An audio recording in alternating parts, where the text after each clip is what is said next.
C'est précis. Bonjour à tous. Bonjour. Hello, hello. Alors, n'hésitez pas à nous dire dans le chat si vous nous entendez bien, si vous êtes là. N'hésitez pas aussi, on va attendre quelques minutes que tout le monde se connecte. Je vois que ça monte.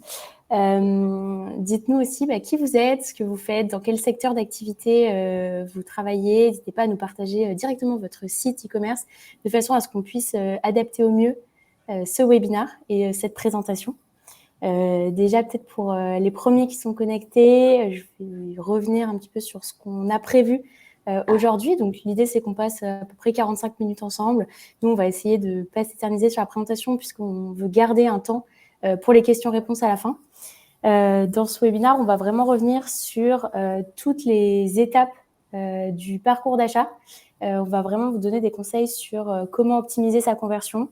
On va le faire notamment à travers un petit use case d'une DNVB qui, en l'occurrence, si elle suivait tous les conseils qu'on donne dans ce webinaire, pourrait gagner jusqu'à 40 000 € supplémentaires.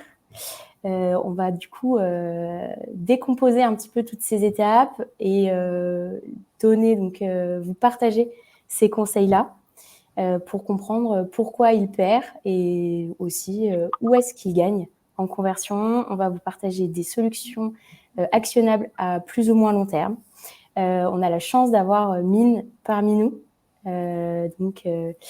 qui représente la marque La Petite Étoile, qui, lui, s'est prêté au jeu d'analyse de son parcours d'achat. Mine, à vrai dire, c'est pas forcément le roi de la conversion aujourd'hui. En revanche, c'est quelqu'un qui nous a dit OK pour revenir sur ce qu'il faisait déjà, pour nous partager ce qui marche déjà bien chez lui et ce qu'il est OK ce qu'il va mettre en place dans les prochains mois, prochaines années pour justement gagner en conversion. Donc, je vois que vous êtes bien connectés. Merci à tous de nous avoir partagé qui vous êtes et bienvenue. On va commencer par se présenter. Pour ma part, je fais partie de l'équipe marketing de PayPlug, donc la solution de paiement. Ça fait 2 ans que j'y suis. J'ai l'habitude de rencontrer pas mal de commerçants et du coup de comprendre un petit peu vos enjeux au quotidien. Moi, je vais être plus là pour revenir sur la partie bas du funnel et donc principalement l'étape paiement. Mais je vais aussi essayer de venir compléter tout ce qui va se raconter sur le parcours d'achat en règle générale. Bonjour à tous, moi je suis donc Benjamin, je suis directeur du e-commerce chez DNG, qui est donc un cabinet spécialisé du D2C et particulièrement des DNVB. Mine.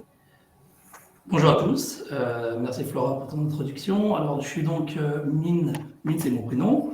Je suis donc fondateur de la marque La Petite Étoile. Alors c'est une marque de prêt-à-porter, vêtements pour femmes. La marque existe, en tout cas le nom existe depuis 2014. Moi, je me suis lancé dans cette aventure en 2010 et je dirais que le développement actuel a été décidé depuis 2017-2018 et alors moi c'est vrai que contrairement à beaucoup de NVD, moi j'ai commencé plutôt par vraiment le physique. Comme vous pouvez le voir, on a un gros historique sur le B2B où on est présent en multimarque, en France notamment, principalement, avec plus de 800 points de vente sur la France. Alors des boutiques physiques, on en a 2 qui sont vraiment en succursale, c'est-à-dire à Paris.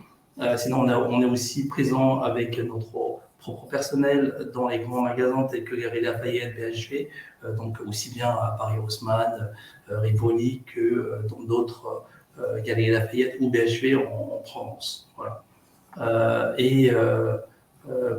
Je suis un bébé, moi, du digital, puisque on est aujourd'hui, notre online existe depuis, depuis 2019, et j'ai pu voir dans les participants, et je salue Gary, qui est le fondateur de l'agence W3 Lead, qui nous accompagne en fait depuis le début sur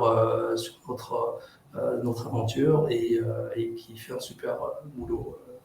Et c'est vrai qu'aujourd'hui, bien qu'en étant un bébé, on a la chance d'avoir eu un succès, enfin, en tout cas en termes de chiffres, puisqu'on réalise déjà plusieurs millions de chiffres d'affaires, alors que on n'a pas fait grand-chose, et vous comprendrez pourquoi. Aujourd'hui, et c'est pour ça que je suis là aussi, pour apprendre et découvrir. Donc, voilà. Et alors, j'enchaîne juste rapidement pour remettre un peu de contexte sur PayPlug. PayPlug, c'est la solution de paiement par carte bancaire française des commerçants. Elle s'adresse donc à tous les commerçants en ligne, mais aussi ceux qui ont un à plusieurs points de vente. Pour en dire juste quelques mots, PayPlug, ça se distingue par sa simplicité à la fois d'installation et d'utilisation. C'est une solution complètement digitale qui ne demande pas de compétences techniques pour installer, la gérer au quotidien. Elle se distingue aussi par l'accompagnement proposé par notre équipe de Customer Success qui vous répondent au téléphone, par email et qui suivent votre croissance plus généralement. Et enfin, une batterie de fonctionnalités orientée conversion pour vous faire gagner en vente, que ce soit en ligne ou en magasin ou à travers de nouveaux canaux de vente qu'on va un peu voir dans ce webinaire. Donc, je te passe la main, Ben. Ouais. Et donc, Digital Native Group, qui est aujourd'hui le cabinet leader sur tout ce qui est D2C et DNVB. En gros, on a 3 grandes activités chez DNG. Un, du conseil en stratégie. On accompagne beaucoup de DNVB pour les aider à scaler et à grandir en retail ou en e-commerce. La deuxième activité, c'est donc Moonshot que je dirige, qui est le cabinet en conseil en e-commerce, où là, en gros, on fait 3 choses. On fait des audits UX beaucoup pour de l'optimisation, notamment sur de la conversion, des replatforming et puis de la CRO, qui est donc une méthodologie pour venir gagner régulièrement de la conversion et de l'augmentation de panier moyen. Et la troisième activité de DNG, c'est le club, le Digital Native Club, qui fédère aujourd'hui, qui est une communauté qui fédère à peu près 350 CEO de DNVB, dont Mine fait partie, et dont PayPlug est partenaire. Voilà. Et là où on est différenciant par rapport à la concurrence, c'est qu'on est vraiment spécialisé sur le D2C uniquement, très orienté perf, et puis avec des choses très concrètes applicables assez vite, et pas des choses très théoriques. Voilà.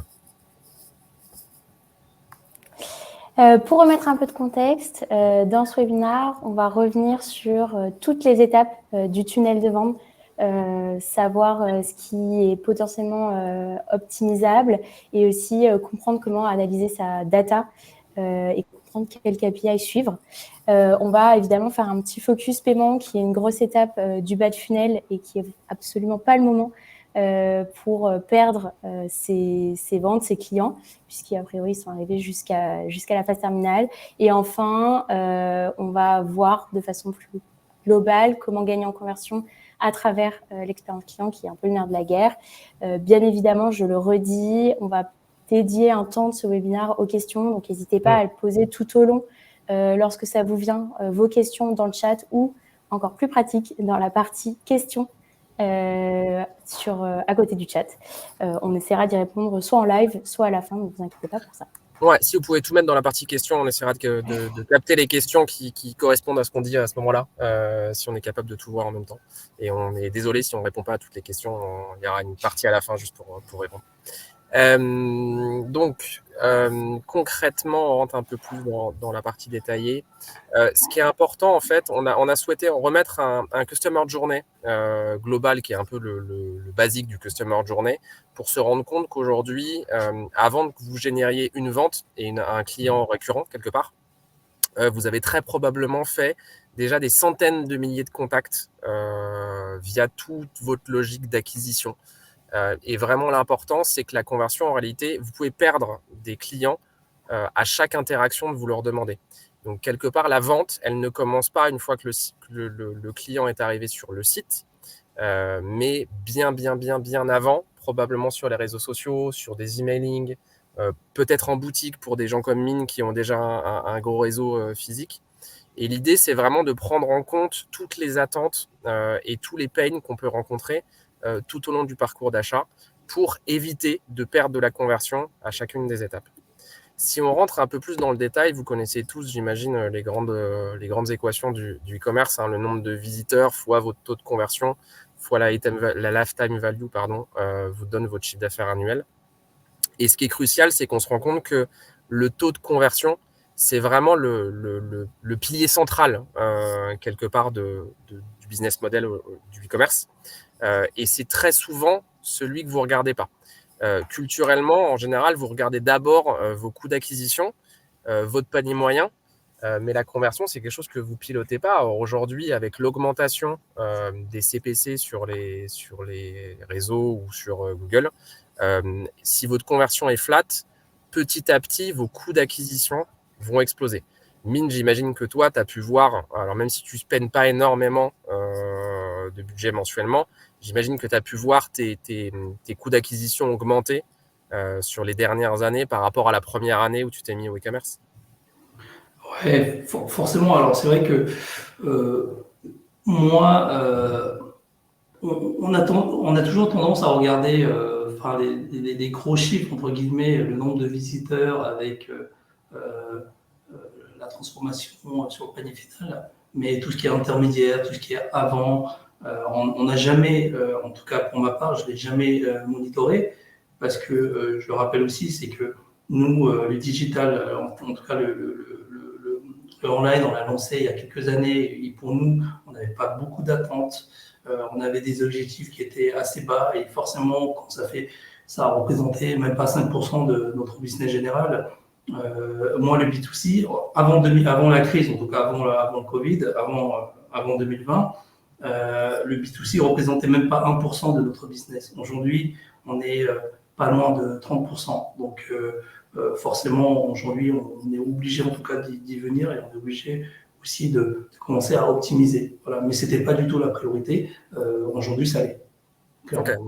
En fait, jusqu'à aujourd'hui, quelque part, tu regardais d'abord ton volume de visiteurs et ton chiffre d'affaires mensuel, quelque part. Oui, on regarde sans le regarder, parce que la priorité, c'était plutôt d'avoir un site qui soit fluide, d'avoir des solutions de paiement qui soient fluides, et surtout de dire on est là plus pour dire qu'on est là, mais on ne sait pas dire, on a une vraie stratégie, en tout cas, sur l'optimisation et sur l'expérience client.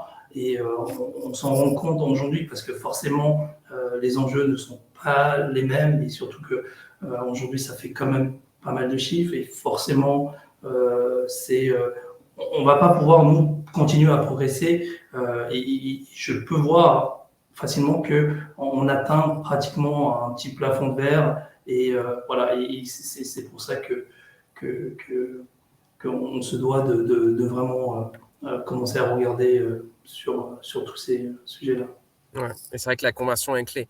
On va rentrer dans une étude de cas d'un client qui est dans le même cas que Mine, dans le sens où c'est quelqu'un qui n'avait pas trop piloté sa conversion jusque-là, et qui était plutôt dans une logique de spend importante pour grandir le plus vite possible. Alors, c'est quelqu'un qui fait déjà un beau chiffre d'affaires en ligne, et qui, quelque part, est tombé dans tout ce qu'il ne faut pas faire pour optimiser sa conversion. Donc, c'est un client qui est client du cabinet et qui est client de Payplug. On ne vous a pas mis le nom parce que ça reste confidentiel. Mais quelque part, on a redécoupé l'ensemble de son funnel avec les 6 grandes étapes. Donc, depuis l'arrivée sur le site, même si j'ai dit en amont qu'il y avait votre vente, elle commence bien entendu sur les canaux d'acquisition en amont. Et c'est quelqu'un, vous voyez, qui fait à peu près 70 000 sessions par mois. Donc, c'est déjà quelqu'un qui a un volume important d'utilisateurs et qui spend pas mal, qui a une répartition de son trafic un peu en dessous de la norme. C'est-à-dire qu'il a 75% sur mobile, 25% sur desktop, là où aujourd'hui, de tout ce qu'on regarde en termes de DNVB, on est plus à 85% sur mobile. Et c'est quelqu'un qui a fait la première erreur pour handicaper la conversion, c'est-à-dire qu'il a commencé à designer son site sur desktop. Ça, c'est vraiment la première erreur à éviter. Aujourd'hui, on parle de mobile first. Enfin, aujourd'hui, ça fait 7-8 ans qu'on parle de mobile first. On commence à parler de mobile only chez certains clients qui ont 95% de trafic sur leur mobile. Et clairement, comme il a fait designer et il a fait développer son site avec une vraie importance sur le desktop, il y a deux éléments à regarder qui sont le temps de chargement par page. Donc le site n'est pas du tout optimisé pour mobile alors qu'il l'est sur desktop, ce qui entraîne quelque part un taux de rebond très important, puisqu'il a à peu près 60% de taux de rebond sur mobile, donc 6 utilisateurs sur 10 qui ne servent à rien pour schématiser. Donc, vous imaginez sur les 70 000, en réalité, on a à peu près un peu plus de 40 000 qui ne servent à rien. Et c'est vraiment le premier point sur la conversion qui est clé, c'est de bien comprendre les usages des consommateurs, d'où ils viennent, quel device ils utilisent et concevoir les expériences utilisateurs pour être le plus aligné avec les devices et les attentes qu'ils ont. J'imagine que Mine, toi, vu ton site et de la manière dont vous avez réfléchi initialement, et étant sur un produit assez lifestyle, j'imagine que vous êtes d'abord parti sur une conception en UX et en UI sur desktop, ou vous avez fait directement les deux? Alors moi, je tombe facilement, carrément dedans, dans cet exemple-là et dans ce stéréotype. Je ne dirais pas mal de mon agent Joël, parce qu'il y a Gary qui est aussi qui suit. Donc non, mais effectivement, après, je pense que nous, quand on a décidé de faire ce site, on était encore voilà, avec sur cette vision de le desktop, forcément, qui était en tout cas la base sur la base du travail. Les choses évoluent. Donc, moi, je dirais qu'au lieu de dire, tiens, finalement, on n'a pas pris la bonne décision ou la bonne orientation, finalement, aujourd'hui, en n'étant pas optimisé, en n'étant pas loin d'être mobile first, on arrive quand même à faire du chiffre. Donc, ça veut dire que ça nous laisse de la marge de progression, et donc ce qui est une bonne chose. Après, ce n'est pas grave ce qui est déjà fait, et donc nous, on va plutôt travailler sur là où on veut voir les choses évoluer, et on va pouvoir travailler vraiment sur cet aspect-là. Mais pour nous, c'est effectivement, tu l'avais relevé Ben, je crois que c'est 75% de mobile et 25% de desktop, donc voilà, ça rentre. C'est pour ça que j'ai pris ce case study-là, c'est que c'était assez proche quelque part de tes métriques, notamment sur l'acquisition au départ. Ouais. Totalement. Et typiquement, quand moi je le vois avec nos clients, la plupart, comme ils bossent sur des ordinateurs toute la journée, les écrans, ils les regardent sur ordinateur quand tu travailles l'UX ou l'UI. Toi, quand tu travailles, quand vous modifiez par exemple une page, je sais pas, la page produit, une page collection, n'importe quoi, tu vas d'abord regarder sur ton desktop les écrans? Aujourd'hui, notre réflexe est effectivement le desktop, puisqu'on travaille, c'est pratiquement, enfin, au niveau pratique, c'est l'habitude qu'on a, mais même, je veux dire, cette approche, aujourd'hui, c'est quelque chose où naturellement, on ne le pense pas, on le fait au quotidien, mais personne n'y pense en disant, tiens, je suis dans le métro, je suis dans le bus, c'est là où je vais sortir mon téléphone, je vais suivre Instagram, l'appli, je pense que personne, enfin très peu, vont sur Instagram, sur son desktop. Donc on est vraiment sur son mobile, et ce qui est clair, et je suis d'accord avec toi, où aujourd'hui, c'est même pas cette approche-là, on doit la communiquer, on doit la partager avec l'ensemble de l'équipe pour que ce soit vraiment quelque chose qui est gravé dans le marbre, ou non, c'est smartphone, c'est mobile. Ouais, c'est vraiment un premier critère qui permet de corriger un paquet d'erreurs en général qu'on fait au début. C'est partez du principe qu'à moins que vous soyez sur des paniers moyens et du B2B, des paniers moins très élevés et du B2B, la plupart du temps, vos clients seront sur smartphone, en grande majorité. Et la barrière, quelque part, au paiement sur smartphone aujourd'hui, on voit qu'elle disparaît petit à petit. On a même des sites qui ont des taux de conversion qui sont équivalents entre le desktop et le mobile sur certaines verticales et sur certaines cibles. Et si vous avez comme cible une génération Z, par exemple, la conversion, elle se fera quasiment au même niveau entre le mobile et le desktop. Le deuxième élément que cette marque a fait, c'est que, deuxième erreur que cette marque a fait, c'est qu'elle a conçu quelque part son site initialement comme un site de branding avec des call to action pour ajouter un produit au panier. Et ça se remarque notamment dans le taux d'ajout au panier. Donc, typiquement, c'est une marque qui a énormément insisté sur du branding, du contenu lifestyle, quelque chose de très joli, de très léché, mais qui n'a pas du tout pensé à la conversion quand elle a fait son site sous Shopify. Et c'est vraiment le point critique en termes d'UX. Si vous avez bien designé et vous avez bien réfléchi en disant mon client, je le comprends bien, il vient, comme le disait Mine, découvrir son produit, mes produits quand il est dans le bus, parce qu'il a du temps et qu'il est sur son smartphone, concevez derrière vos pages pour qu'elles transforment. C'est déjà très compliqué d'emmener un client jusqu'à la page produit si vous n'arrivez pas à l'aider quelque part à rajouter un produit au panier en ayant un bouton Add to Cart sticky qui est présent dès le premier écran, toutes les informations dans le premier écran, le prix, les variants, les variants de couleur ou de taille, par exemple, pour toi, Amine. C'est vraiment important de mettre le maximum de choses dans le premier écran, quitte à dégrader un petit peu le côté très esthétique de vos pages. Et enfin, c'est un client qui a évolué dans le temps parce qu'il a vachement travaillé en fait son bas de funnel, notamment avec Payplug, parce qu'il avait une grosse déperdition en bas de funnel. Et c'est vraiment un élément, alors pour le coup, Flora est bien meilleure que moi sur cette partie-là, mais c'est vraiment quand vous avez réussi à amener un client à votre site, puis lui avoir fait découvrir un produit, puis vous lui avez fait rajouter un produit au panier, et il arrive au moment du checkout, c'est d'hérésie de le perdre quelque part. Il a déjà fait le plus gros, et c'est vraiment là où Payplug est aussi un outil de conversion au-delà d'un mode de paiement. Flora, je te passe la balle là-dessus. Et juste pour compléter ce que tu dis, on dit que 88% des abandons de panier à l'étape du paiement sont liés à un manque de confiance. Donc là encore, ça rejoint vachement tout ce qu'on a dit en amont sur comment on fait pour gagner en conversion. C'est là, pour le coup, sur le paiement, comment on fait pour limiter ce manque de confiance et quels éléments de réassurance on peut amener. Moi, je vais en décrire quelques-uns, mais d'abord, je voudrais laisser la parole à Amine, puisque je trouve ça intéressant d'avoir son point de vue sur, pour toi, Amine, quels sont, tu vois, s'il y avait 3 critères à prendre en compte pour optimiser son checkout, quels seraient-ils? Alors, je pense que, alors aujourd'hui, évidemment, aujourd'hui, en termes enfin, les PSP ou des solutions de paiement, aujourd'hui, bien sûr, sans parler de Payplug, mais on a quand même pas mal d'acteurs qui font le boulot, c'est clair. Et là où, pour nous, c'était important, en tout cas, les critères les plus pertinents, je pense, en termes de fluidité, puisque forcément, ça doit fonctionner et ça doit être très, très rapide. Le temps d'acceptation aussi, je sais que il y a des normes bancaires, c'est quoi, c'est DSP2, donc le temps d'acceptation, enfin, c'est entre banques, et forcément, ça c'est des critères.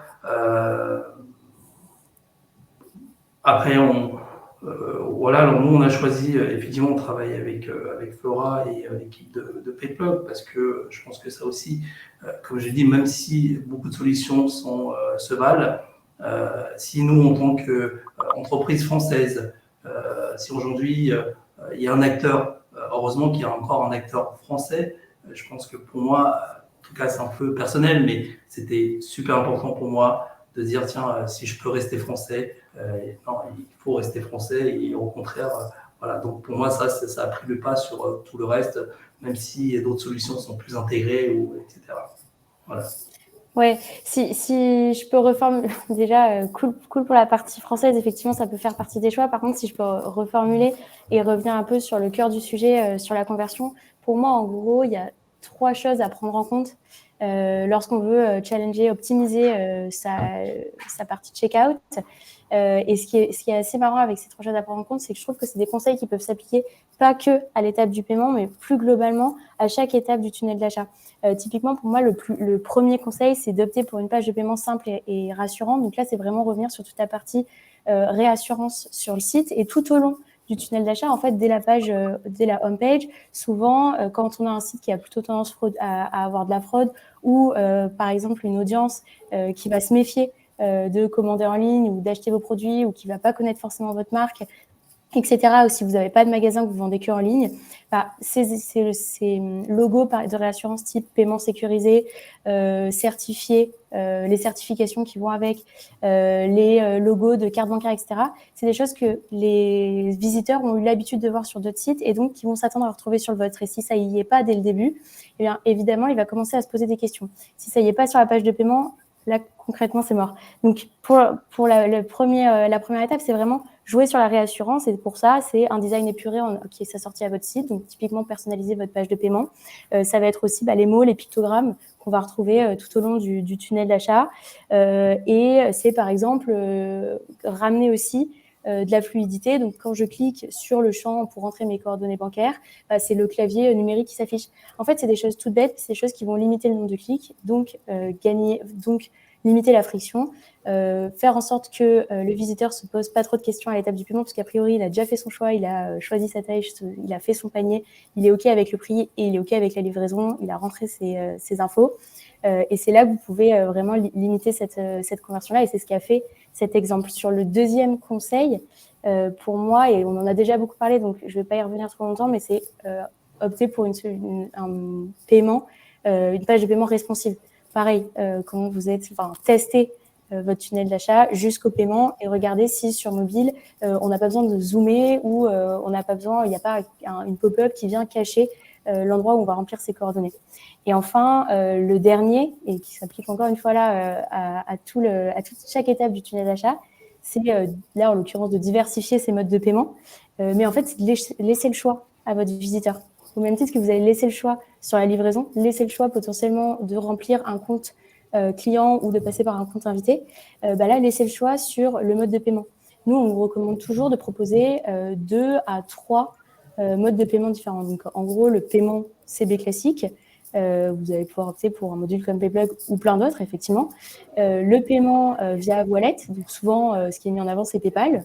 Alors, PayPal, on a souvent le retour, ça a un coût. Certes, ça a un coût, mais il y a des adeptes de PayPal qui passeront jamais par autre chose. Donc, en fait, à tester, certains ont réussi à l'enlever de leur site sans perdre trop de conversion. En revanche, d'autres, en l'enlevant, ont vu qu'il y avait une baisse des ventes. Donc, là, encore une fois, un gros message, c'est tester, mais moi, je prône plutôt de laisser le choix. Et enfin, maintenant, il y a des nouveaux modes de paiement, soit des paiements alternatifs locaux. Vous allez vendre, typiquement en Belgique, vous allez proposer Mon Contact, ou des modes de paiement, des facilités de paiement. On voit de plus en plus une grosse tendance du Buy Now, Pay Later. Et ça, c'est des choses, sachez, que vous pourrez proposer maintenant de façon de plus en plus simple à vos visiteurs. Et c'est vraiment des choses qui vont vous faire gagner. Alors là, on parle de conversion aujourd'hui. C'est pas le sujet, mais le Buy Now, Pay Later, le paiement fractionné garanti, cette facilité de paiement que vous allez proposer tout en vous prémunissant du risque. Donc, le risque est 100% du côté du prestataire de paiement. Cette facilité-là, elle va vraiment vous faire gagner en panier moyen, en vente, sans pour autant démultiplier la partie opérationnelle logistique derrière. Donc voilà mes 3 conseils sur ce petit focus paiement. Et je pense que c'est vraiment des conseils qui peuvent s'appliquer au-delà de la partie checkout. Ouais, et encore, Flora, tu dis que le BNPL, le Buy Now Pay Later, c'est pas un outil de conversion. Nous, on le voit chez certains clients qui ont des paniers moyens un peu plus élevés que la norme. Dès qu'on met ces offres-là, le taux de conversion, il augmente. Donc, c'est aussi un outil de conversion.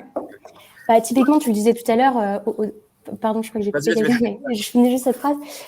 Parfois, au détriment de la charte, des éléments graphiques du site, des logos. Nous, par exemple, on travaille avec Oné, qui est quand même la référence en termes de paiement fractionné garanti, qui est connu des payeurs finaux. Et donc, typiquement, le logo Oné va être un élément de réassurance et donc de conversion au niveau de la page produit, qui va permettre potentiellement aux payeurs de se dire « Bon, j'ai la possibilité de fractionner, d'étaler un petit peu mon paiement dans le temps.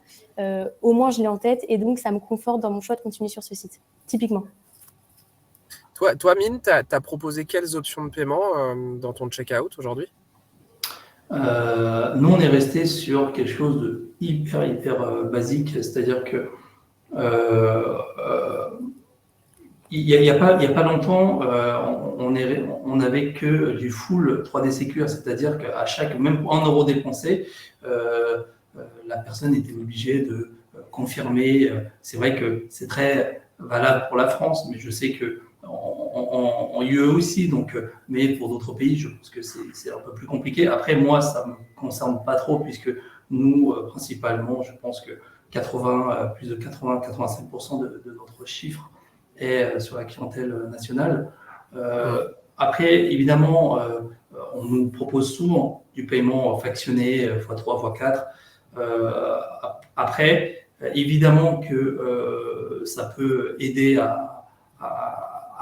en tout cas à grossir des paniers moyens ou voire pousser certaines ventes. Après, nous, pour des questions, je dirais, pas d'éthique, parce que c'est un grand mot, mais plutôt des valeurs qui où nous, ça nous parle. Là où nous, on veut, en tout cas, on vend des vêtements et surtout par rapport au contexte actuel, pour moi, les vêtements, c'est pas prioritaire, c'est pas quelque chose qui est vital. Donc pour nous, les vêtements, ça doit pas être quelque chose où on doit faire un crédit dessus. Donc pour moi, les personnes doivent acheter en tout cas un de produits parce que c'est juste un petit plaisir et basta, quoi. Pas, oui, je vais pas m'endetter, mais je vais factionner mon paiement. Et on voulait vraiment, et c'est pour cette raison aussi qu'on a toujours refusé, nous, les paiements x3, x4, parce qu'on veut que ce soit hyper accessible, entre guillemets. Ouais, honnêtement, pas de débat là-dessus. Pour moi, effectivement, ça reste un choix de proposer du paiement fractionné garanti. Nous, on est confronté à pas mal de marchands qui sont contre et qui le proposeront globalement jamais. Pour moi, c'est une des solutions comme une autre.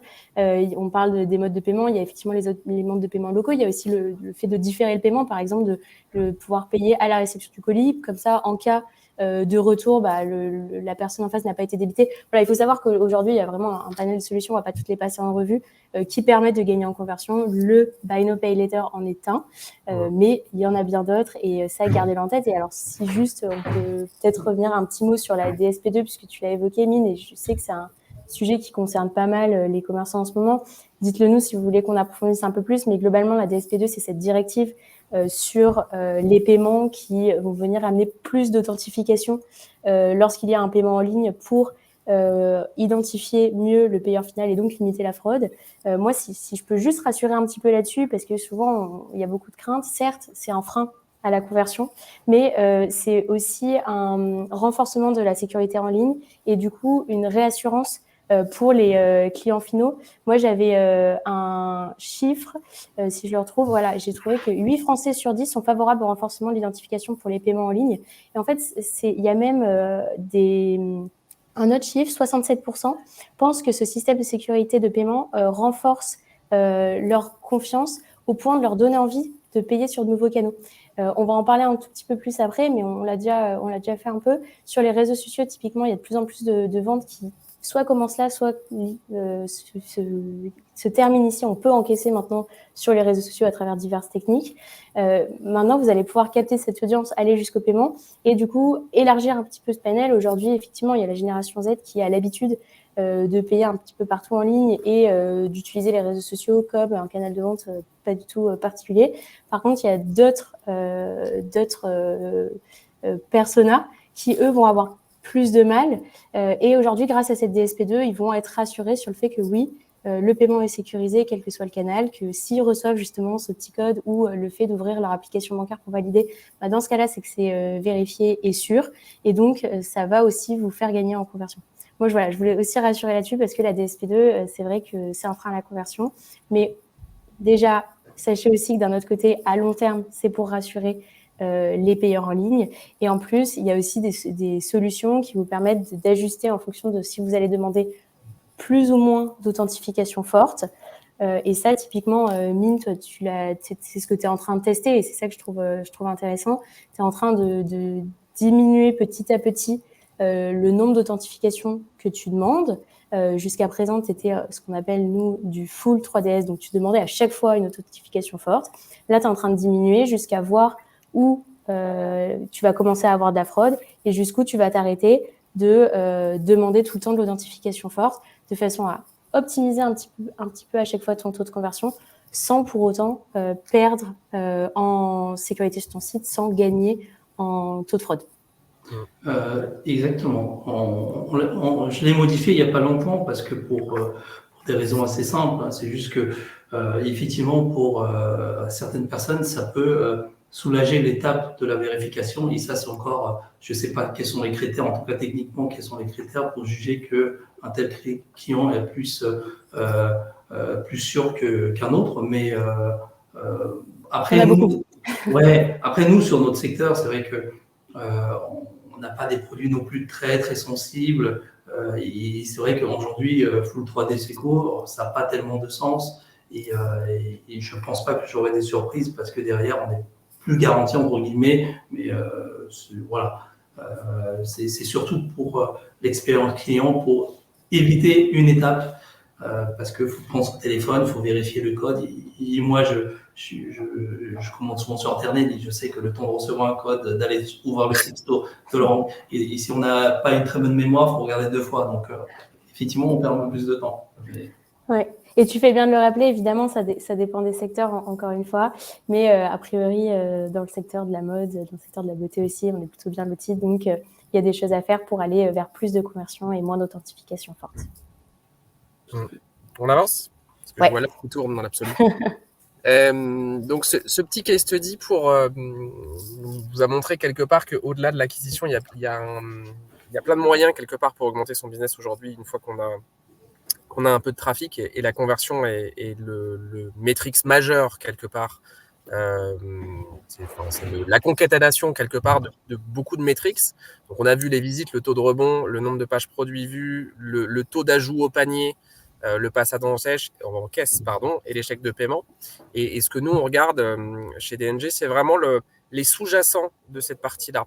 Parce que le nombre de visites, au-delà de votre acquisition, il y a 2 métriques qui sont intéressants à regarder, que sont le nombre de visiteurs uniques, bien entendu, et pas forcément les sessions, parce qu'une session, si moi je viens 10 fois sur un site, je vais compter 10 sessions, ça ne veut pas dire que je vais acheter 10 fois plus, mais vraiment le nombre de visiteurs uniques sur le site, d'utilisateurs uniques. Alors, ce n'est pas tout à fait des utilisateurs, c'est le nombre de devices uniques, donc si je viens sur mon ordinateur et si je viens sur mon mobile, je vais compter 2 fois, et surtout le nombre d'utilisateurs qui reviennent sur la période. Là, on a vraiment un métrique qui est intéressant, parce que si vous achetez énormément, vous allez avoir un nombre de sessions qui va augmenter, un nombre d'utilisateurs uniques qui va augmenter, mais votre repeat, vos returning users, en fait, si l'offre ne correspond pas à vos clients, vous allez avoir un pourcentage de returning users qui est assez faible. Or, un bon metrics quelque part, et les DNVB qui marchent bien, ça va être aux alentours de 25% des utilisateurs uniques qui sont déjà venus sur la période de référence avant. Donc, c'est vraiment plus que le nombre de visites. Allez regarder ces éléments-là pour savoir si, vous achetez bien quelque part votre trafic. 2, si votre site correspond, si vos produits correspondent à l'audience que vous achetez.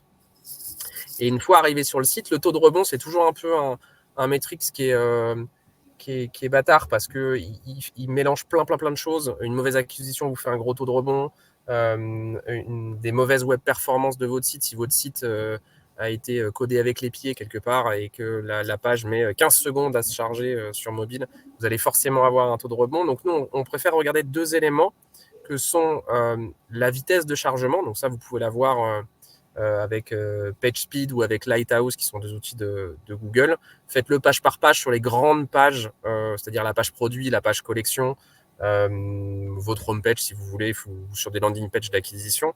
Un bon score, c'est 2 secondes et demie pour avoir un bon benchmark. On est sur 2 secondes et demie. Ça implique de travailler plein d'éléments, notamment le poids des images, notamment le code, bien entendu. Plein d'éléments. Alors pour le coup, Lighthouse, vous faites clic droit inspecter sur Google et vous allez dans l'onglet Lighthouse et vous lancez un audit page par page et vous allez voir une liste de recommandations qui sont des recommandations techniques et aussi de contenu qui vous permettent d'optimiser un petit peu votre temps de chargement.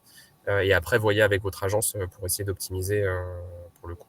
Après, je sais que beaucoup sont sur Shopify. Shopify n'est pas le meilleur, quelque part, CMS pour ça. C'est un peu un de ses défauts. Il n'y en a pas beaucoup, mais c'est un peu de ça, un de ses défauts. Mais voilà, travaillez vraiment la vitesse de chargement. Il n'y a rien de pire qu'attendre 10 secondes pour charger une page, quelque part, quand on veut vraiment découvrir le produit.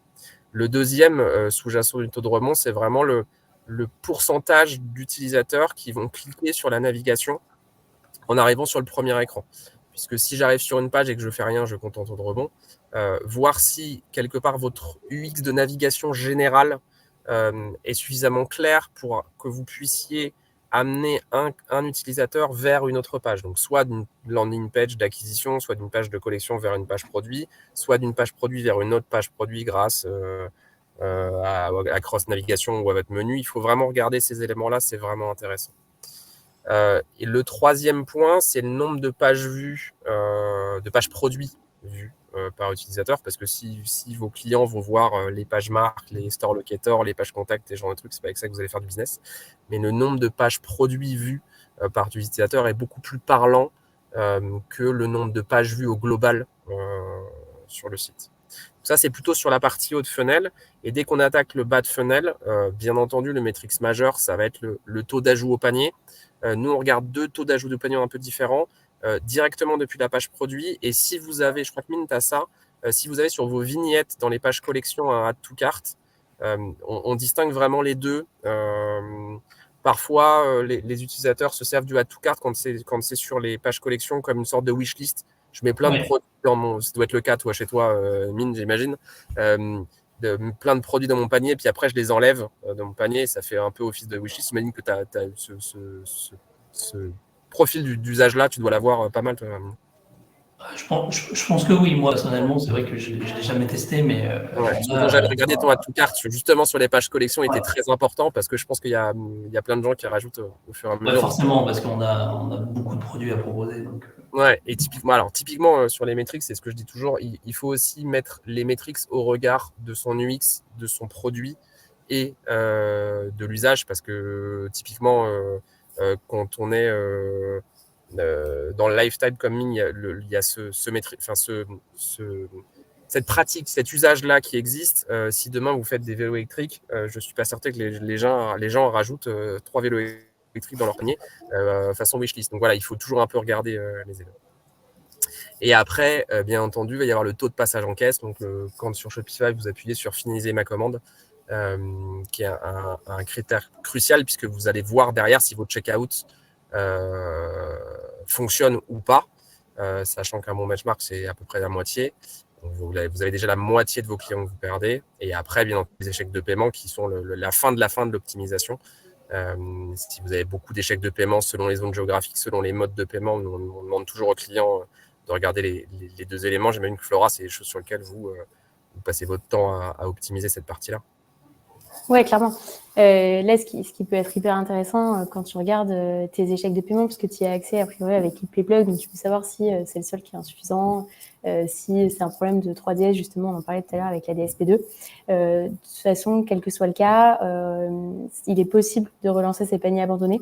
Et ça, c'est très simple aujourd'hui. On en parlait un petit peu tout à l'heure, mais avec un lien de paiement, il est possible de l'envoyer par email, par SMS, via WhatsApp, sur les réseaux sociaux, pour relancer un panier. Et donc, ce lien de paiement, alors je l'ai illustré sur la slide suivante, ça peut être intéressant d'avoir sous les yeux.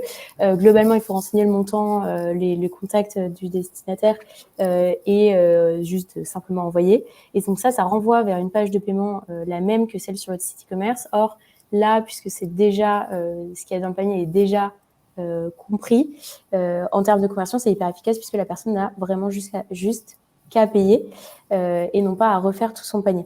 Donc ça, c'est un des usages de la demande de paiement. Je crois que Mint, toi, tu l'utilises pour autre chose. Oui, alors je crois, nous, on a quelques exemples où on l'utilise parce que nous, aujourd'hui, on livre pas dans tous les pays, et loin de là, comme même la Suisse, on fait pas de livraison, en tout cas, c'est pas ouvert sur la Suisse, dans les dom-toms, et ça nous arrive d'avoir, je sais pas, des sollicitations d'une cliente qui nous a connus et qui habite à Hong Kong ou je ne sais pas où. Donc du coup, ok, j'ai vu ce produit-là, est-ce que vous pouvez me l'envoyer? Forcément, on le fait aussi. Donc à ce moment-là, on utilise ce lien-là avec un montant pour l'envoyer et de le faire manuellement, quoi. Donc ça c'est vachement utile en fait. Ouais, même pour compléter ça, moi je sais qu'il y a plein de marchands qui l'utilisent en SAV, typiquement quelqu'un qui avait oublié de rajouter dans son panier un article, qui envoie un petit texto à la marque en question, il le rajoute, il le règle et comme ça la marque peut rajouter lors de l'envoi l'article supplémentaire au lieu de faire 2 envois différents. De la même façon, je trouve que c'est quelque chose qui est assez efficace. Aujourd'hui, on parle beaucoup du commerce conversationnel. Moi, je vous invite vraiment à aller vous renseigner sur le sujet, mais en quelques mots, c'est vraiment le fait de générer des conversations supplémentaires sur des canaux de vente différents. Typiquement, on parle beaucoup des réseaux sociaux. Sachez que ces conversations que vous créez, moi, ce que je peux trouver dommage, c'est parfois de ne pas aller jusqu'à l'encaissement, alors que, par exemple, quelqu'un vous a sollicité pour la taille d'un article, pour le coloris en vrai ou pour toute autre question, parce que c'était peut-être pas forcément clair sur la page produit. Vous allez indiquer ce qu'il doit acheter, il est d'accord avec ça. Dans ce cas-là, pourquoi pas lui envoyer un lien de paiement pour l'encaisser et être sûr qu'il ne va pas remettre à plus tard cette vente et donc potentiellement pas acheter cet article. Donc moi, je trouve que ce qui est intéressant avec le commerce conversationnel, c'est que ça crée beaucoup plus d'engagement, ça vous rapproche de vos clients et en plus pour vous, ça peut être un outil efficace de conversion puisque aujourd'hui, avec des liens de paiement, vous pouvez aller jusqu'à l'encaissement. On ne va pas forcément en parler davantage, mais voilà, sachez qu'il y a plein d'usages à cette demande de paiement. C'est ce qui rentre dans les stratégies omnicanal dont on entend aussi beaucoup parler. Et moi, je pense que c'est des concepts forts sur lesquels vous devez absolument aller vous renseigner, voir ce que font vos concurrents et sur lesquels vous devez vous diriger aujourd'hui si vous voulez accélérer en e-commerce.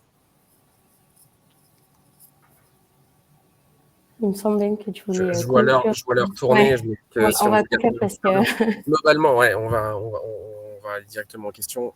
Mais le point important, en fait, c'est de vous dire qu'il y a plein d'éléments que vous pouvez optimiser. La conversion, c'est pas un élément en tant que tel qu'on patch et puis qu'on améliore. Et je suis désolé pour les anglicismes, je viens de regarder l'onglet questions. Je suis désolé, c'est des jargons du métier, je vais essayer de ne plus le faire. Il y a plein d'éléments à améliorer. Rien ne vous permettra de doubler votre conversion du jour au lendemain. En revanche, si vous prenez votre funnel de A à Z, votre tunnel de conversion, pardon, de A à Z, vous allez trouver des améliorations à faire à chaque étape et votre conversion va augmenter petit à petit à chaque étape. Et vraiment, le premier élément à prendre en compte, c'est la majorité, réfléchissez tout d'abord sur votre mobile. C'est là où aujourd'hui les gens sont majoritairement et ça va être de mieux en mieux à l'avenir. Donc, quand vous concevez quelque chose, regardez-le d'abord sur votre mobile. Pas sur votre ordinateur, sur la version mobile, directement sur votre mobile. Et après, mettez-vous à la place de quelqu'un et essayez d'éliminer les frictions au fur et à mesure. Il n'y a rien de pire quelque part que de regarder ce que fait un concurrent parce que vous ne connaissez pas les taux de conversion de vos concurrents. Moi, je vois plein de clients toute la journée qui me disent « Ouais, mais mon concurrent, il a ça ou mon concurrent, il a ça. » Mais vous ne connaissez pas les taux de conversion. Donc, à un moment, ce n'est pas parce qu'un concurrent fait du chiffre d'affaires qu'il a un très beau taux de conversion. Essayez de vous mettre à la place d'un utilisateur. Nous, on passe énormément de temps à interviewer des utilisateurs. Si vous avez des bases de données clients, envoyez-leur des mails pour essayer de passer une demi-heure avec eux pour qu'ils vous disent, selon eux, ce qui ne va pas sur le site. Et en faisant ces interviews, vous allez comprendre où est-ce que dans les métriques que vous regardez en amont, là, qui sont un peu théoriques, vous allez comprendre en interviewant et en posant des questions à vos clients, vous allez comprendre pourquoi ils abandonnent dans le panier. Et c'est vraiment une démarche qu'il faut mettre en place pour augmenter la conversion. Et c'est pas juste un chantier temporaire qu'on fait une fois et la conversion est améliorée. C'est vraiment ça, en fait, le point et vraiment le message que moi j'avais envie de passer, c'est que améliorer sa conversion, c'est une démarche. C'est pas juste 3 éléments à corriger sur votre site. Voilà, on avait dit 45 minutes. Peut-être on peut enchaîner sur les questions si vous avez des questions à poser à qui que ce soit Flora, Mine ou moi, ou les 3 d'ailleurs. N'hésitez pas, c'est le moment, il faut y aller. Je vois qu'il y en a une d'Eliès dans le chat. Effectivement, on ne peut pas aujourd'hui le corréler à un produit. Donc, c'est un choix à faire. Est-ce qu'on veut plutôt gagner en conversion grâce à un lien de paiement qui va aller jusqu'à la vente et donc vous faire des ventes supplémentaires ou être sûr de ces métriques? Moi, de mon côté, je privilégierais le fait de gagner en vente à celui d'avoir des métriques parfaites de tous les côtés. C'est quelque chose qu'on peut, à mon avis, mettre un petit peu en parenthèse de sa data. Après, à vous de voir effectivement ce que vous préférez privilégier. Mais c'est vrai que c'est au détriment d'une data parfaite à la fin sur votre analyse. La data parfaite, ça sert à rien. Hein. C'est juste, non, c'est juste que nous, on passe notre vie à regarder les données et à faire des interviews d'utilisateurs. Mais la data, ça sert à rien. Au final, c'est est-ce que les clients sont contents, est-ce que vous faites du business, est-ce que c'est rentable pour vous? C'est ça l'enjeu. C'est pas possible qu'on ait répondu à toutes vos questions. Il y a des gens qui font. Je crois qu'il y en avait dans les questions. Je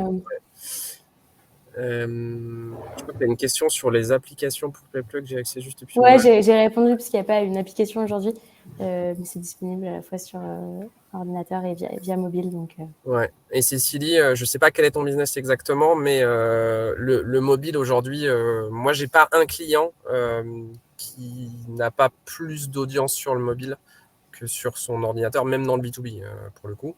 Après, ça ne veut pas dire que le chiffre d'affaires se fait là, mais le mobile aujourd'hui, à minima du minima, les gens découvrent vos produits ou vos services par le mobile. Donc, travailler le mobile, c'est vraiment, vraiment important et ça va devenir de plus en plus avec le temps pour peut-être un jour finir à 100% de mobile. Et moi, j'ai une question pour toi, Ben. Ouais.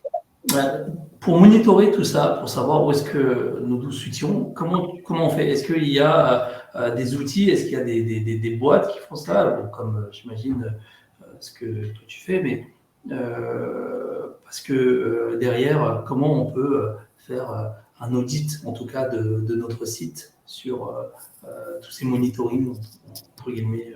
Tu veux dire en temps réel ou quand tu veux le faire une fois de temps à autre? Non, si on veut savoir où est-ce qu'on est situé, en tout cas par rapport à la moyenne, est-ce que derrière, il y a un outil voilà, est-ce qu'il y a des outils à mettre en place? Par rapport à la moyenne, si tu veux, tu peux pas avoir des outils. Alors, il y a deux choses. Il y a mesurer et après il y a analyser. Sur la mesure, ça va dépendre. Moi, pour le coup, moi j'aime beaucoup Google Analytics. Il y a plein de défauts pour le coup, mais c'est un outil assez complet. On perd de la donnée avec quelques cookies, mais globalement, je veux dire que dans le funnel global, s'il est bien intégré, on arrive à peu près à avoir des bons taux. On n'a pas forcément les bons volumes, mais on a les bons taux. Donc ça, c'est assez intéressant. Il faut bien taguer ton site. Donc ça, il faut passer par quelqu'un qui sait faire, parce qu'il n'y a pas c'est pas si simple que ça de bien taguer un site avec Google Analytics. Après, vous avez des éléments comme Polar Analytics, par exemple, qui est un partenaire du club.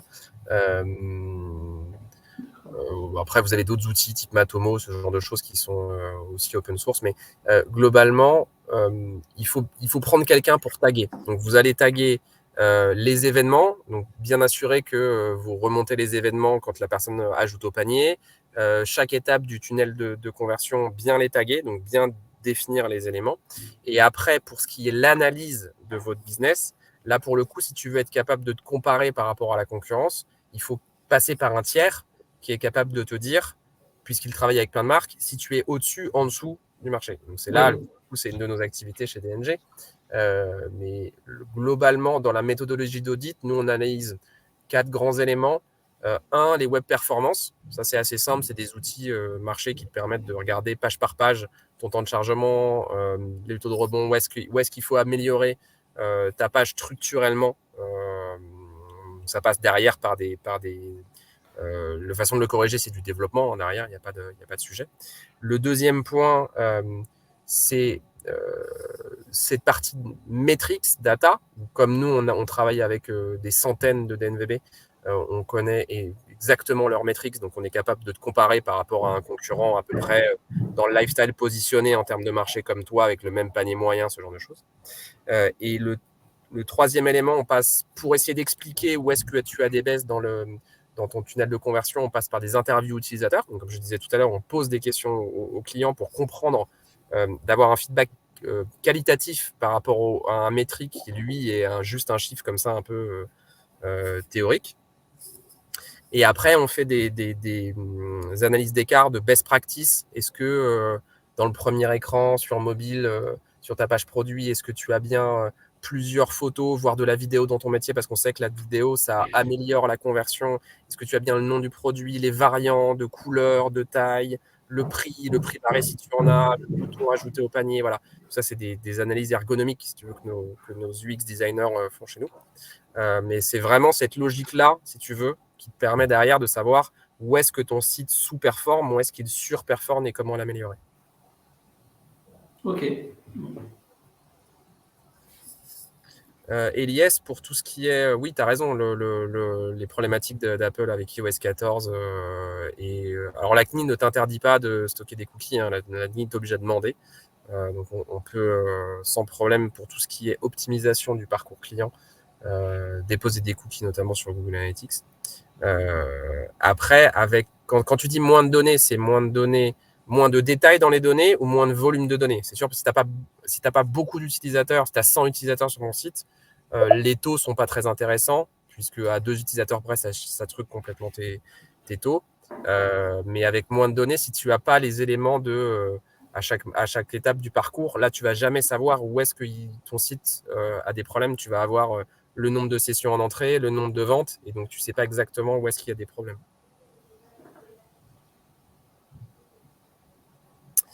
Bertrand, il y a une question sur le 3-4 fois sans frais pour les 3-4 fois pour les pros. Ouais, honnêtement, en B2B, enfin effectivement, nous on le fait pas. On fait que du B2C. J'ai pas d'alternative. Je suis désolée, j'ai pas la réponse. Moi, je peux pas aider parce que je vous avoue que nous on fait que du direct to consumer, donc le pro, c'est pas trop notre métier. Sur le chat, je vois qu'il y a des points sur le chat.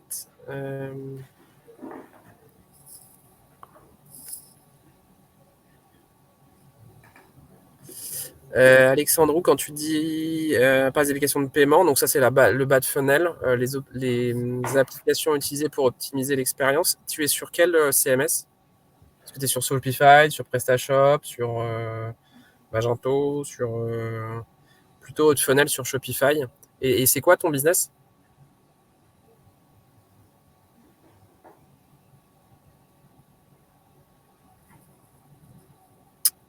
Coussin brodé, d'accord. Donc, tu as un enjeu d'emmener, j'imagine que tu as une grosse quantité de produits différents, ou tu es sur du simple produit avec 2-3 produits dans ta gamme?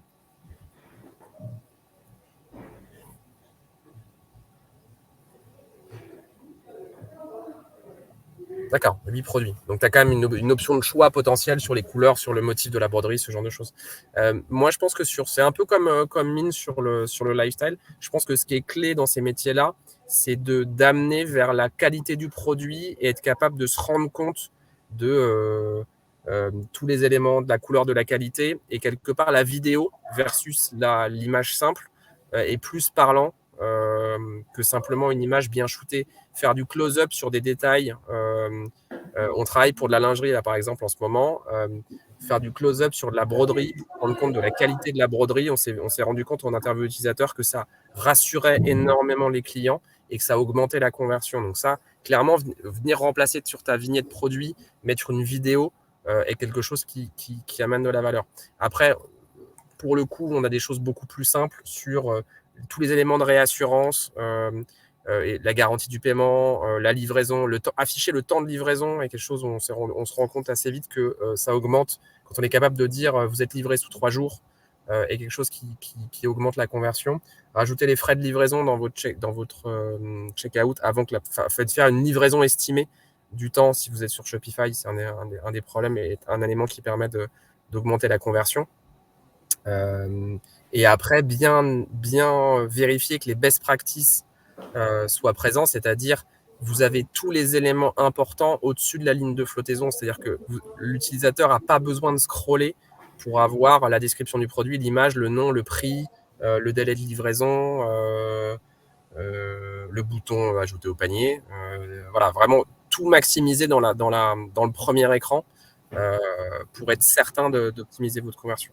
Après, sur les apps, sur ton métier, je pense pas que je vois peu de choses. Après, je sais que la mode en ce moment, c'est tout ce qui est roue là, qui permet de gagner des codes promo, de ce genre de choses. Je ne pense pas que ce soit vraiment game changer de ce que j'ai pu voir au global des business, quoi. Il y a une autre question dans la rubrique questions.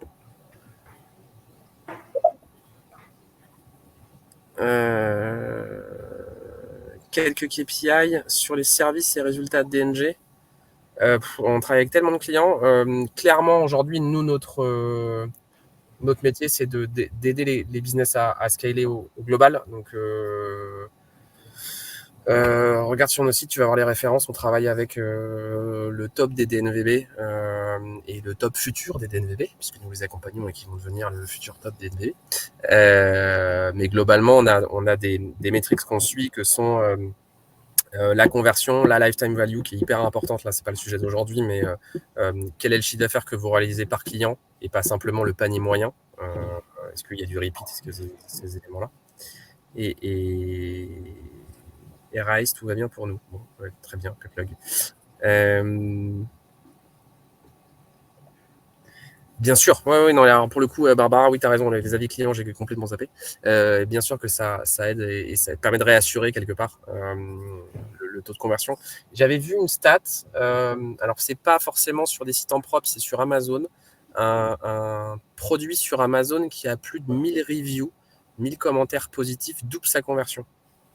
Ce qui est quand même, alors ça permet de, enfin, pas forcément son business, hein, sa conversion. Donc c'est vraiment game changer les avis clients. Vous avez des super outils. Nous, on travaille beaucoup avec Yotpo, par exemple, pour tous ceux qui sont sur Shopify, sur Magento, pour gérer les avis clients. Ça permet de faire pas mal de choses, de filtrer les avis clients par produit, par catégorie, par collection, pardon, de rajouter des éléments au-delà du texte. C'est vraiment... Mais en plus, aujourd'hui, on est aussi un peu conditionné par ça, puisque on va sur Google Maps, on cherche un resto et forcément on regarde la note. On fait pareil sur Airbnb pour trouver un logement et on regarde toujours les commentaires. Donc c'est vrai que c'est au-delà d'être une norme, c'est une vraie réflexion qu'on a naturellement. Non, c'est sûr, les avis clients, c'est game changer. Bertrand, alors nous, le full audit, c'est 12 000 euros là, l'intervention, donc c'est un coût pour le coup. Mais vraiment, on rentre dans l'ensemble du business. Barbara, je peux pas trop t'aider peut-être. Mine, toi qui es sur Presta, même si tu veux quitter Presta, tu utilises quoi pour gérer les avis clients aujourd'hui sur PrestaShop? Nous, aujourd'hui, on n'a pas d'avis client sur les produits. Pas d'avis client, non, on ne le fait pas. Après, pour rebondir dessus, bon, après sur Presta, ça fonctionne plutôt bien puisqu'on est vraiment bien accompagné. Mais c'est vrai que aujourd'hui, on rencontre aussi des difficultés en termes comment dire, de saturation, puisque dès qu'on fait une opération, voilà, on commence vite à atteindre. En tout cas, ça fait planter le site. Donc voilà, pour d'autres raisons, aujourd'hui, on pense plus à une migration. On est sur une migration pour Shopify. Voilà. Ouais, et il y a Bertrand qui te demande pourquoi tu quittes PrestaShop. Alors, comme je l'ai dit, c'est vrai que en 2018, quand on a commencé à réfléchir sur le déploiement de ce site, il y avait cette question, ok, il y avait Shopify qui arrivait, en tout cas, ils n'étaient pas aussi dominants et n'ayant pas le monopole. Évidemment, il y a d'autres solutions, mais qui sont beaucoup plus coûteux. Pour nous, Presta, c'était la bonne décision à cette époque-là.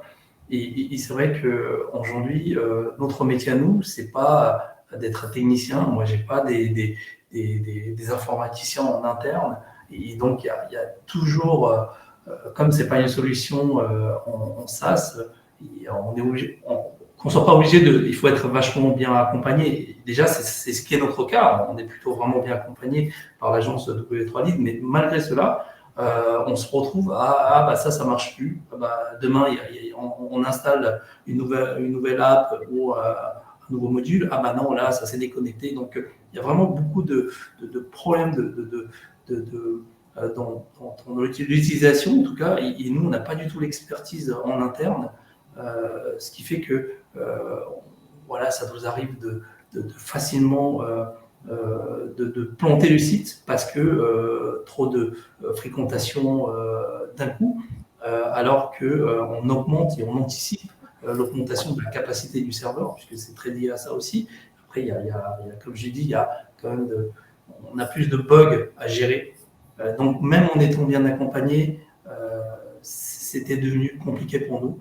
Et pour nous, je sais que par rapport au volume de chiffres où on fait, on a encore un peu de marge avec Shopify avant de se dire tiens, on doit partir sur une solution parce que forcément, il n'y a pas que des avantages, il y a aussi d'autres contraintes avec Shopify, mais c'est vrai que c'est plus stable. Pour l'utilisateur, c'est beaucoup plus stable.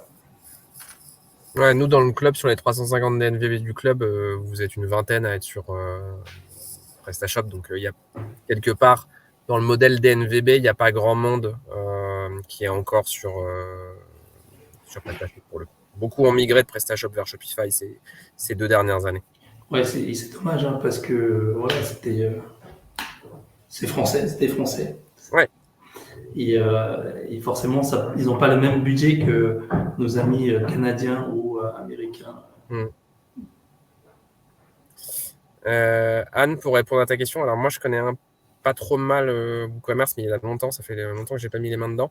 Je pense que pour débuter des business, des outils comme WooCommerce sont très bien, ça permet de faire une partie blog assez facilement. Mais après, tu vas être vite limité en termes de possibilités.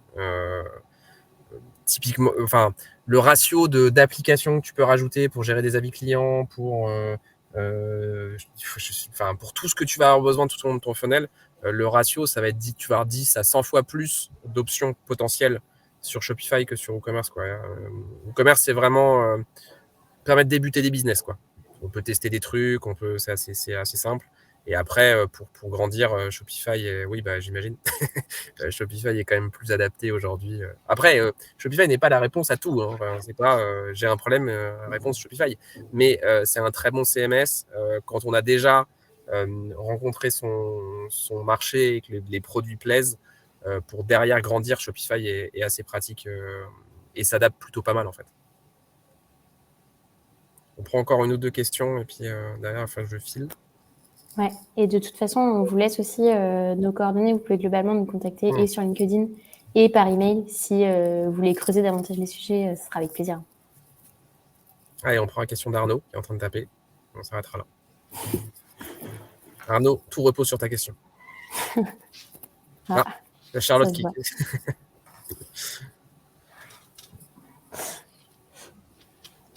Avez-vous une idée du budget on prend les deux dernières et après on arrête. Une idée du budget publicitaire moyen en pourcentage par rapport au CA e-commerce? C'est marrant, on en parlait avec Mine avant de... Oui, j'ai posé la même question à Ben, juste alors, pour en aparté. Ça va vachement dépendre de vos business et de vos marges sur vos produits, en fait. Quel est le pourcentage que vous êtes capable de sacrifier? Nous, on voit des clients qui montent jusqu'à 30% de leur chiffre d'affaires dépensé en ads. Je pense qu'un ratio ce qu'on appelle un return on ad spend, c'est-à-dire pour 1 euro dépensé, quel est le volume de chiffre d'affaires que vous faites? Le bon ratio, c'est quelque part aux alentours de 4. Donc 25% de ton chiffre d'affaires sur les nouveaux clients, hein, parce que les clients que tu relances par email, par exemple, eux, tu n'as pas d'investissement à faire, mais un ratio de 25% de ton chiffre d'affaires sur des nouveaux clients est pas déraisonnable. Ouais, merci Arnaud, tu vas dans l'autre sens. Un outil de logiciel de caisse qui peut connecter avec PayPlug? Oui, j'ai répondu dans le chat du coup, mais globalement, Rovercash, ça marche plutôt bien et c'est interconnecté à PayPlug. Et juste pour conclure là-dessus, peut-être, effectivement, ce qui est important aujourd'hui, c'est d'aller interconnecter ces outils. Là, on parle de connecter paiement et logiciel de caisse, mais de la même façon, d'aller connecter ces outils qui récoltent la data avec le CRM, le RP, etc. À mon avis, c'est ce qui permet aussi d'être plus fort et de grandir sereinement. Donc, très bon message de fin. Merci à Bertrand d'avoir posé cette question. Et donc, n'hésitez pas à nous contacter si vous avez des questions, que ce soit Flora, Mine ou moi, pour vous aider à réfléchir sur vos sujets de conversion. Voilà. Caroline, un petit boîtier. Pas de petit boîtier type SumUp. Effectivement, nous, on a des solutions un peu plus robustes pour encaisser davantage. On ne se positionne pas forcément sur l'entrée de gamme avec des petits boîtiers pour encaisser relativement peu. On a des choses un peu plus robustes avec typiquement en TPE du PAX qui marche bien, mais du coup, c'est forcément à partir d'un certain volume de vente, on en a bien conscience. On s'arrête là. Ouais, on vous souhaite à tous une bonne journée. Je vois qu'il y a des questions de terrain. N'hésitez pas, on peut s'en reparler à côté et par email, par LinkedIn, on peut s'appeler. Avec plaisir. Merci à tous d'avoir été aussi enthousiastes et d'avoir posé autant de questions. C'est agréable pour nous que ça soit plutôt un échange, une discussion qu'une simple présentation. Donc, merci pour ça. Merci Mine aussi. Merci à vous deux. Merci à tous de nous avoir suivis. À bientôt. Passez une bonne après-midi. Bye bye. Au revoir.